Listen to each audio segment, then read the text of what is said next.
3, 2. Hey everybody, Justin down in the electronics workshop, KC9WSC. So I picked up an Icom IC-746PRO. This is a radio that I actually got off of a Facebook Marketplace listing that the gentleman had said that it had been hit by lightning. So I was lucky enough to get this radio for a very, very fair price, even if I was to part it out, which I'm going to definitely try not to do. I'm still in good shape on this one. So I've got some wiggle room to actually go through and do the repairs, hopefully, if everything looks good. Now, I did open it up. As you can see, the top cover's off of it, and a tall tale sign that there's some problems. There is a burn mark on the cover, and the cover sits here, so the burn mark is close to the HF antenna jack on, looks like antenna A. So first things first, we just needed to open it up and take a look and see what we had going on, because I didn't want to power it on until I had some time to eyeball it a tiny bit. Let's just get you on an eagle view of this thing. And as you can see, there is some darkening around the antenna jack, so that must have been where it was definitely took a hit on the HF side of the radio. So right over here there's a fusible link essentially that goes between the center conductor and then down. That is most likely blown open, so we'll have to pull this board out, take it out, take a really close look at it, see if there's any other damage than that. I did notice as well on the other side of the chassis here, on the actual RF PA board, there's a damaged component here. So that IC definitely exploded, so I'll see if I can clean that up. I'll see if this is an optional filter board or something. Check out the part number on it. I have a feeling this is a filter board, but I'm assuming they run the same component on either side, so if I can source that, I'll just desolder it, clean it up, really check it over, make sure it looks good, and replace that component. I'll also have to kind of go through and do some testing on it just to make sure other things work. But really, that's the only damage I see as of yet. I haven't opened up the bottom cover yet. We're getting closer to kind of just getting my eyes on it for the first time, really.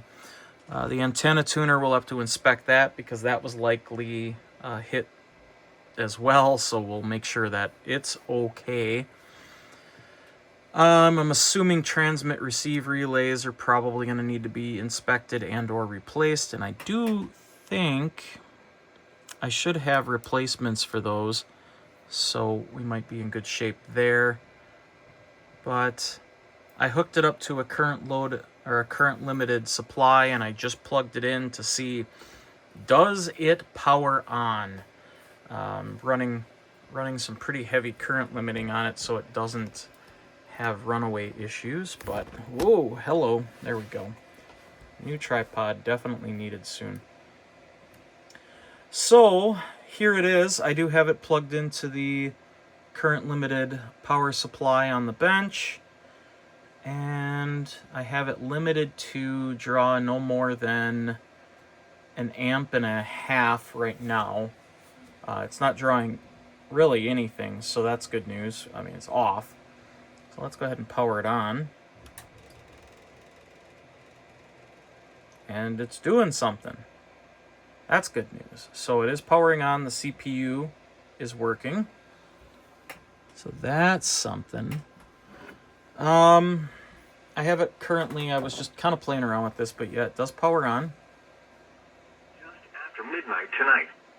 It will then fall below floods. And it does receive on the VHF side, which is good.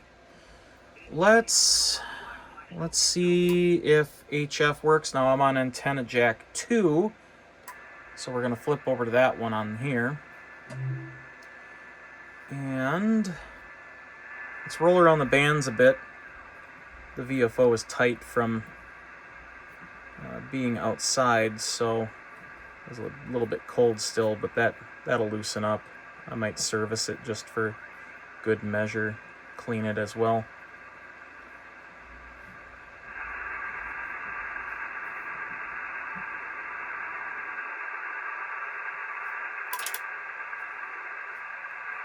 The tuner makes clicky noises, so that's something.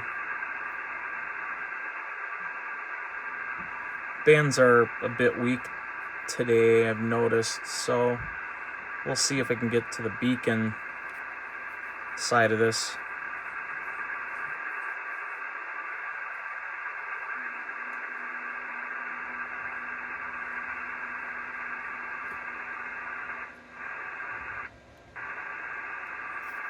Just have a listen to the beacons if we can get one.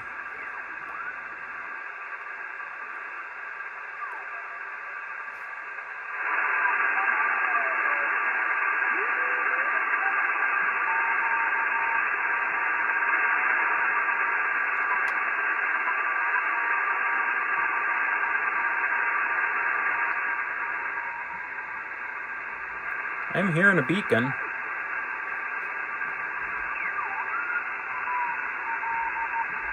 There's another beacon.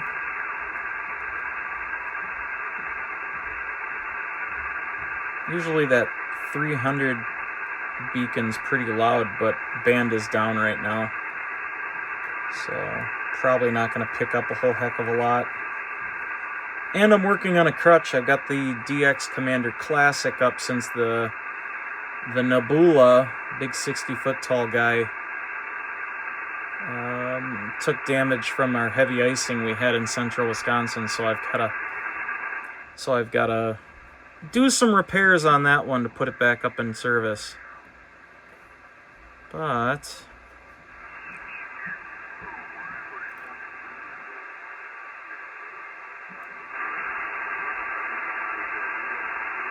I'm hearing people out there.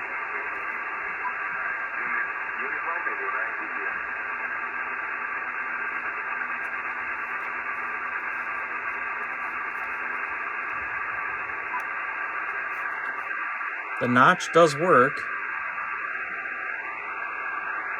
so that's good. Does it tune?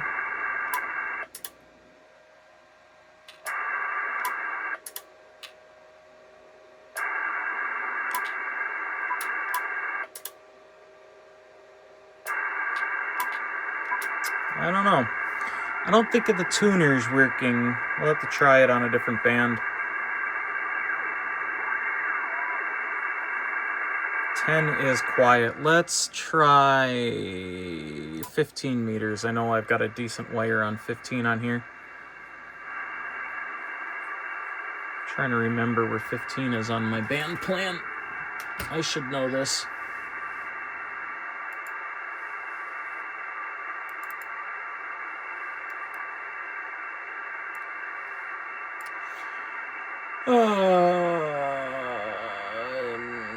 To 200.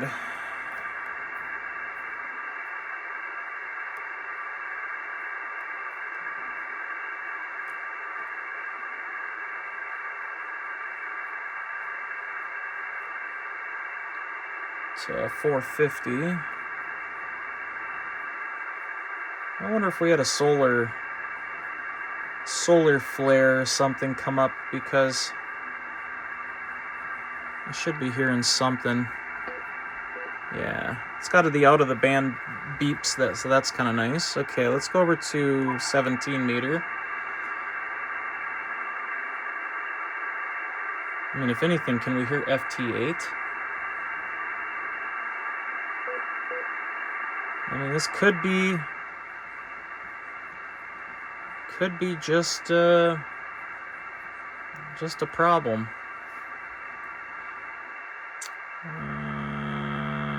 And then we're at the end, yep. See if we can tune up here.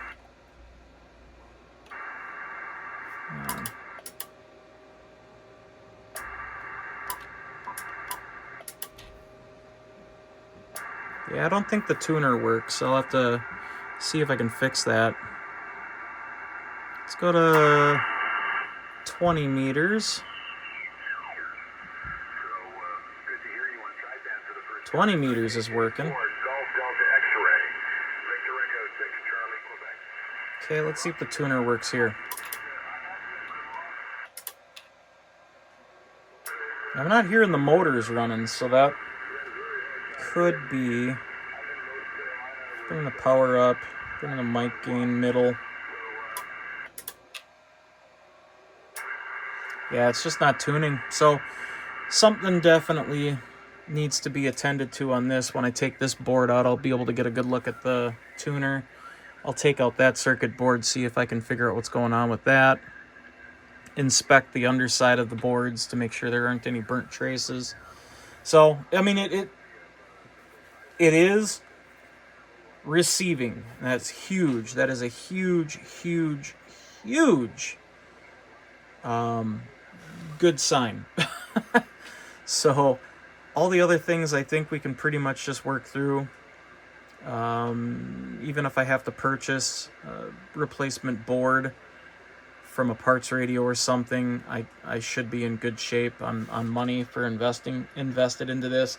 Probably use it for a little while and then maybe send it on to a new owner, or have it available for our amateur radio club for an event station, something like that. That'd be kind of nice to keep that up on our amateur radio repeater site in Rib Mountain. Be kind of a good little unit for that. If I can computer control this to a certain degree, that'd even be better, because I'd like to set up a remote station for that location. But Delta X-ray from Victor Echo 6 Charlie Quebec. Bye-bye. Anybody else? Victor Echo 6 Charlie Queen.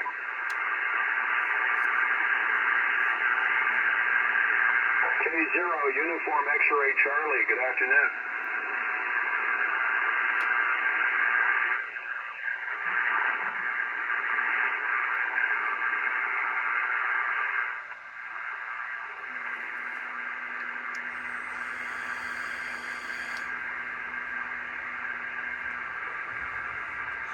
see if the preamp works.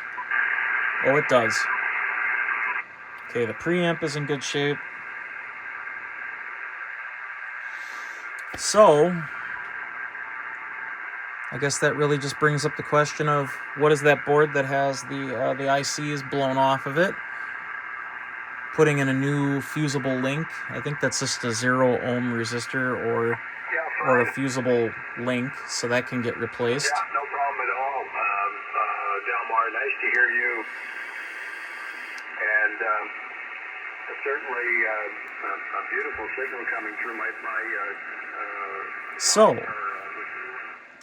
good deal. So I'm going to probably end up ordering up a power cord for this, because I don't have a 6-pin available for this particular unit.